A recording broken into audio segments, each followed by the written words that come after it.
Good morning, everyone. So it is currently Tuesday, April 14th, 2026. We opened up our portfolio last week, and I'm just going to check in on it. I just adjusted our pre market levels in TradingView, and now I'm going to check in on our account.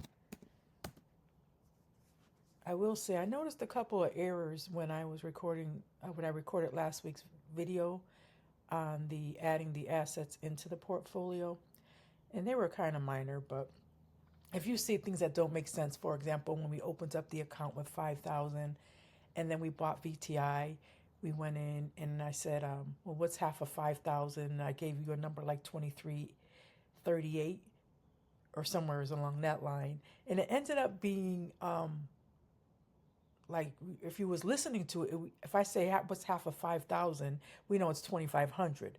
But that 2,300 or 2,800 number represented the balance after we bought VTI. So there was just some small nuances because I don't edit. I record the screen. What we do together, we do together. So if you notice things that are just obviously wrong or I make a mistake, just go along for the ride. And I do apologize. I'm going to try to get better at that. But when I don't have scripted notes, you get more of the organic, well, wait a minute, let's figure this out. Okay, well, let's jump over here. And you get that more organic feel. And so, along with that comes lack of editing and some small mistakes, but here we are. So, some of the mistakes I don't even realize till after I rewatch the videos later on in the week. So, one thing I did notice is when we log into Thinkorswim, we're always being brought to this margin account here by default. So what I'm going to show you how to do today is how to make it so that when you log into your Thinkorswim paper trading account, you always end up in the account you want. So if you click on this gear icon, go application settings, under account, you'll see all. And if you see the default account margin, just flip that over to Aira and apply.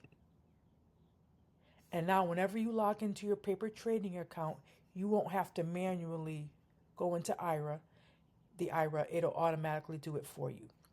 All right, so that was one thing I wanted to mention also. So let's check in on our portfolio that we opened up last week. So it's currently 8:18. The stock market has not opened this morning, but as of yesterday, we was up $10.03. The overall account was up $67.03 since we opened it last week. And that will also show up here under net liquidity. So I just wanted to show you that. Um, so that's that. So we have a decision. We can either add shares if we feel like we want to add shares. I'm not really motivated to do too much to it today other than check in on it. Now, if you had just had VTI and SCHD and you was just funding the account, then that would be something you could just, I would just leave it out there checking every now and then if you're curious, but we just let it grow. Um, yeah, so I don't have a whole lot to check in with you about today, but I did want to also clarify one small thing when we was talking about, here, let me just bring up SoFi. Let's go into add to the position. Let's say we was going to add some SoFi. And last week we talked a little bit about when you purchase this is your order entry. And if you wanted to buy, for example, one share of SoFi, and we talked about limit orders and market orders. So I wanted to show that here because I really kind of glossed over market orders. And what a market order is if you want to buy a position or some stock of something and you are willing to pay what the market is currently trading at, you can put it in as a market order. You can see all that picking what you want goes away, and then you would confirm to send. And whatever that was currently trading at as prices going up and down, you would get filled at. So that was one thing. I rarely do market orders except if I'm trading stock options and I need to get in or out of a position quickly. But I don't like the idea of placing an order that's going to be filled at some random price. I tend to like a choice over that.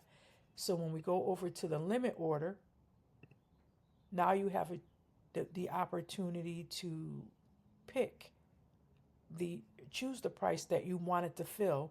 So what you're telling the market is, I don't want to buy SoFi unless it's trading at whatever that limit order is. But you would notice last week we was talking about this mid and this nat, and I got clarification on it. So basically, the mid is the mid price, the midpoint between the bid and the ask.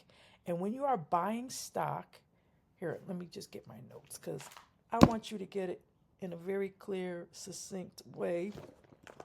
But what the natural price ends up being the price that you're likely to fill at. It's somewhere between this midpoint and the ask price because you're buying a stock. So when you put in a limit order, Thinkorswim is showing you two things. The mid price, which is this 1739, which is a fair middle, and the nat price.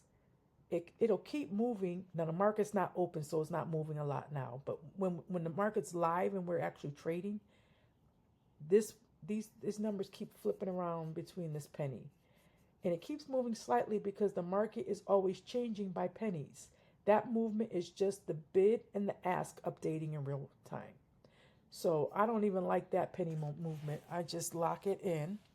But you could even just fill it. It would just basically go back and forth between what the market's actually doing. But if you lock it, you would pick the exact price, no ifs, ands, or buts, that I'm only willing to pay this amount of money for this price, for this asset. And if it does not come down to my price, we do not fill the order. And then you would hit confirm and send. So that was one thing I wanted to clarify over there, because when I watched the replay of the video, I was like, yeah, that wasn't clear at all. And I didn't even mention to you guys market orders, but those are options that you have. Limit orders at least gives you a little bit of choice, of, especially when you're budgeting in a certain amount of money to buy assets. You want to know, well, look, I don't want to pay that, and I don't want some random, let's see what happens number. And so that's just a personal preference. However, you trade it in a way that feels right to you. But yeah, so that's the position. So we're up $66.53 on the day, 66.59, and yeah, that's it. So I hope you have a great trading day.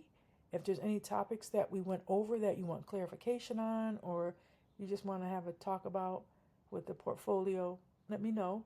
Otherwise, I hope you have a great day. Happy trading.